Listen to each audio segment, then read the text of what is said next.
The apartment was too good to be true.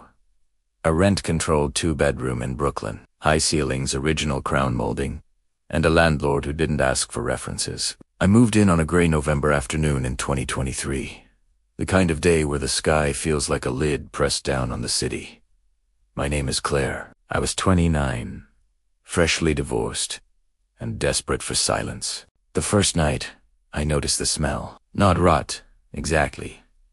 Something sweeter, like overripe fruit left in a closed cupboard. It came and went, always strongest near the hallway closet I hadn't opened yet. I blamed the previous tenant. On the third night, I woke up because someone was breathing next to my face. Not loud.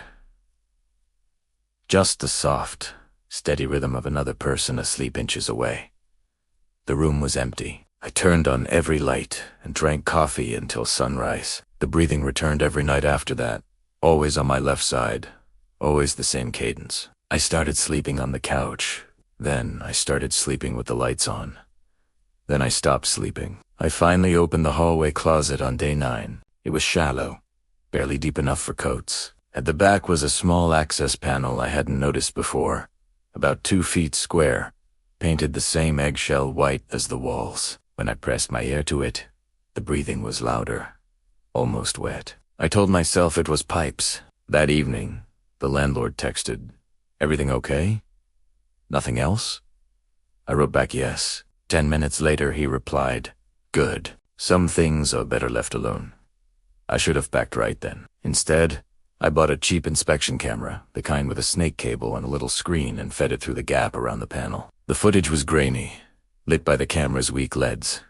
At first, there was only plaster and dust. Then, a narrow void between walls. Then, something that made me drop the screen. A child's hand, pale and bloated, pressed flat against the inside of the drywall as if trying to push through. The fingers flexed when the light hit them.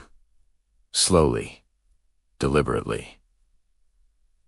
I screamed loud enough that the neighbor pounded on the wall. I didn't stop screaming until my throat tasted like pennies. I called the police. 2 officers came, bored and chewing gum. I showed them the footage. They exchanged a look I couldn't read, then pried the panel off with a crowbar. There was no space behind it, just solid brick, old and blackened with age. The closet was exactly as deep as it appeared. No void. No hand. One of the officers shone his flashlight over every inch, while the other watched me like I was something contagious. "Ma'am," he said, "have you been using any substances?" I moved out that night. I left most of my stuff, took only what fit in 2 suitcases, and checked into a hotel in Midtown that cost more per night than my old rent. 3 weeks later, I was walking past a coffee shop in Manhattan when I saw the landlord inside. He was sitting with a young woman, early 20s, showing her photos on his phone, photos of my apartment. She was nodding, smiling, the same desperate smile I'd probably had. Eglin Setup saw me through the window and didn't look away. He raised his cup in a small toast. I still hear the breathing sometimes, when I'm alone in hotel rooms, or Airbnbs, or my new overpriced studio in Queens. It's always on my left, always patient. Last month I found a tiny access panel in the new place, behind the radiator, painted the same eggshell white.